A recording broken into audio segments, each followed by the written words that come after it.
আসসালামু আলাইকুম। কেমন আছেন আমার প্রাণপ্রিয় ভাই ও বোনেরা? আজ আবার একটা নতুন ভিডিও নিয়ে চলে এসেছি আপনাদের মাঝে। প্রথমে একটা প্যানের মধ্যে আমি পরিমাণ মতো তেল দিয়েছি। আমি এখানে সরিষার তেলটা ব্যবহার করেছি। আপনারা রেগুলার তেলটাও এখানে ব্যবহার করতে পারেন। তার মধ্যে আমি তেলটা গরম হয়েছে যখন দারচিনি, এলাচি, লং, তেজপাতা দিয়েছি। দিয়ে আমি 1 মিনিটের মতো ভেজে নিয়েছি। তারপরে এর মধ্যে আমি বেশ কিছু পেঁয়াজ দিয়েছি। পেঁয়াজগুলো আমি হালকা বাদামি কালার করে ভেজে নিব। পেঁয়াজটা যাতে খুব তাড়াতাড়ি নরম হয়ে যায় সেজন্য আমি এখানে 1 চামচ লবণ দিয়েছি। আর এখন গ্যাসের তো প্রচুর সমস্যা, আর যারা সিলিন্ডার ব্যবহার করেন তাদের জন্য সমস্যা। তারা এভাবে দ্রুত যাতে পেঁয়াজটা নরম হয় লবণ দিয়ে আপনি পেঁয়াজটা ভেজে নিতে পারেন। পেঁয়াজটা যাতে দ্রুত ব্রাউন কালার হয় সেজন্য আমি দিয়েছি। আর বারবার একটু চেক করে নিচ্ছি, যেহেতু এখানে সরিষার তেলে কিন্তু দেখবেন এরকম ফেনা উঠে আমি চেক করছি বাদামি কালার হয়েছে কিনা। যখন আমার বাদামি কালার হয়ে গিয়েছে তখন আমি এর মধ্যে আদা আর রসুন দুটো আমি একসাথে পেস্ট করে রাখি, তা দিয়েছি পরিমাণ মতো। দিয়ে আমি 1 মিনিটের মতো ভেজে নিচ্ছি। এতে করে যে আদা রসুনের একটা এক্সট্রা গন্ধ আছে সেটা আর বলবে না। 1 মিনিট পরে আমি এর মধ্যে পরিমাণ মতো পানি দিচ্ছি মশলাগুলোকে কষিয়ে নেওয়ার জন্য। তারপরে লাল মরিচের গুঁড়ো, হলুদের গুঁড়ো, ধনিয়ার গুঁড়ো, টালা জিরে, যেগুলো মশলাতে দেওয়া মাংসের মধ্যে দেওয়া হয় সেগুলো আমি সবই দিয়েছি পরিমাণ মতো। আমি আমার পরিমাণ মতো দিয়েছি, আপনারা আপনাদের পরিমাণ মতো এখানে অ্যাড করে নিলেই হবে। আমি কিন্তু এখানে ঝালের পরিমাণটা একটু কম দিয়েছি, কারণ আমার 2টা ছোট বেবি আছে, তারা ঝালটা তেমন একটা পছন্দ করে না এবং খেতেও পারে না। যাই হোক, তারপর মশলাগুলো আমি সব ভালো করে বেশ কিছুক্ষণ কষিয়ে নিয়েছি।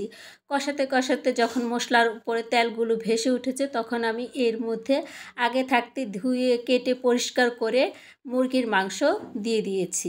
আর আমি এখানে কিন্তু পাকিস্তানি কক মুরগিটা ব্যবহার করেছি। আপনারা যে কোনো মুরগি এখানে নিতে পারেন, আবার গরুর মাংস, খাসির মাংসটা কিন্তু এটা খেতে পারেন। আর এই তরকারিটা খেতে এত মজা হয়েছে, আমি জীবনে প্রথম খেয়ে আপনাদের সাথে শেয়ার না করে পারলামই না। মাংসটা দেওয়ার পর আমি একটা চটার সাহায্যে বেশ কিছুক্ষণ মশলার সাথে কষিয়ে তারপর একটা ঢাকনা দিয়ে ঢেকে দিব। আর মাংসতে কিন্তু আমি কোনো রকমের পানি ব্যবহার করেছি না, কারণ মাংসর থেকে পানি উঠবে। 2-3 মিনিট পর আমি মাংসটা উঠিয়ে তারপর একটা চটার সাহায্যে আবার নেড়ে দিচ্ছি। এভাবে আমি ঢেকে দিব, নেড়ে দিব। এভাবে 4-5 বার আমি ঢাকনাটা উঠিয়ে দিব যাতে প্যানের গায়ে মাংসগুলো লেগে না যায়। আর পাকিস্তানি কক মুরগি হতে কিন্তু খুব একটা বেশি সময় লাগে না, অল্প সময়ের মধ্যে কিন্তু হয়ে যায়। আর দেশি মুরগি রান্না করলে কিন্তু সময়টা প্রচুর লাগে। আর যে কোনো তরকারি যত ভালো করে কষিয়ে নেবেন খেতে কিন্তু ততই ভালো লাগে। আর মাংস হলে তো একটু বেশি করে কষিয়ে নিতে হয়।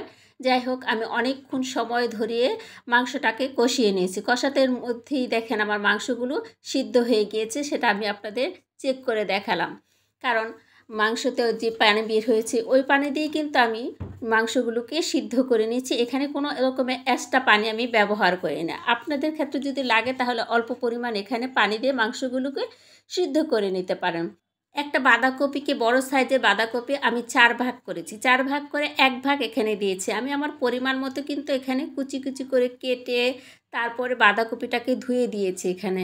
আপনারা মাংস বুঝে এখানে কিন্তু বাঁধাকপিটাকে অ্যাড করে নিতে পারেন। আমি এর চেয়ে বেশি দিলে কিন্তু খেতে ভালো লাগতো না, তাই কিন্তু একটা বাঁধাকপিকে 4 ভাগ করে দিয়েছি।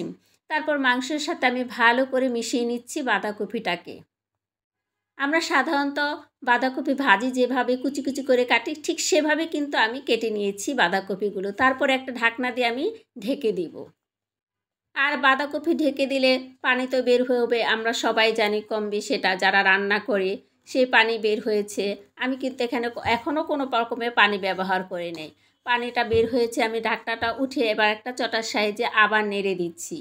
এপাশ ওপাশ করে নেড়ে দিয়ে আবার ঢাকনা দিয়ে আমি ঢেকে দিব, যাতে বাঁধাকপিটা নরম হয়ে যায়। সেই পর্যন্ত আমি অপেক্ষা করছি। আর বাঁধাকপি হতেও কিন্তু খুব একটা বেশি সময় লাগে না, অল্প সময় কিন্তু বাঁধাকপিটা হয়ে যায়। তাই মাংসটা যখন সম্পূর্ণ সিদ্ধ হয়ে যাবে তখন কিন্তু বাঁধাকপিটা দেবেন।